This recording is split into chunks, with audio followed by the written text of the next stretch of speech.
છે અહીંયા વિશ્વાસ કરવો અઘરો બની જાય છે. એનું કારણ છે અહીંયા ન થાય એ નવાઈ કહેવાય. અહીંયા નકલીનો ખેલ ચાલે છે, લોકોના હૃદય ચીરી નાખવામાં આવે છે. શું નથી થતું? અને એ 1975નો કાળ ફરી એકવાર યાદ આવે જ્યારે આખા દેશની અંદર નસબંધીની વાતો થઈ રહી હતી, નસબંધીનો તરખાટ વર્તાઈ રહ્યો હતો. અને એવું જ કંઈક ફરી એકવાર આજે 21મી સદીમાં 2024નું આ વર્ષ પૂરું થવા જઈ રહ્યું છે ત્યારે મહેસાણા જિલ્લાની અંદર એ તરખાટ દેખાઈ રહ્યો છે. અને આ તરખાટની વચ્ચે વધુ એક ચોંકાવનારો ખુલાસો થયો છે. જયેશ સોલંકી જે માસ્ટર માઇન્ડ છે આખા નસબંધી કાંડનો, કે જે ચોપડા ઉપર બતાવતો હતો જેને એક સંતાન હોય અથવા તો અપરિણિત યુવાનો હોય એમના 3 સંતાન બતાવી અને નસબંધી કરાવી દેવામાં આવતી હતી. હવે જોવાનું એ છે કે એમાં શું થાય છે, કારણ કે 2 વધુ કાંડ ખુલ્યા છે.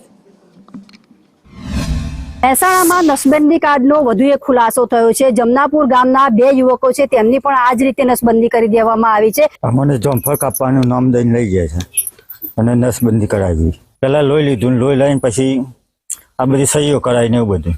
તમારા જે પરિવારમાંથી કોની સંમતિ લેવામાં આવી હતી કે તમારું નસબંધીનું ઓપરેશન થાય છે, તમને ખબર હતી? ના, મને ખબર નથી.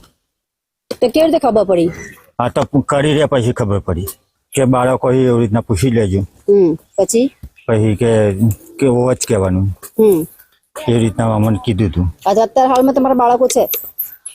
ના, તમારા બાળકો નથી. આ સાહેબે કીધું હતું કે એવી રીતના લખાઈ દેજે કે 3 બાળકો છે એવી રીતના. એટલે એકચ્યુઅલમાં તમારા 3 બાળકો નથી?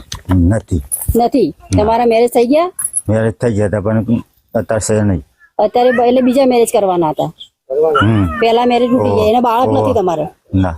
ઓપરેશન થયા પછી તેને ખબર પડી કે મારું નસબંધીનું ઓપરેશન થઈ ગયું છે. પાયલ સંદેશ ન્યૂઝ, મહેસાણા.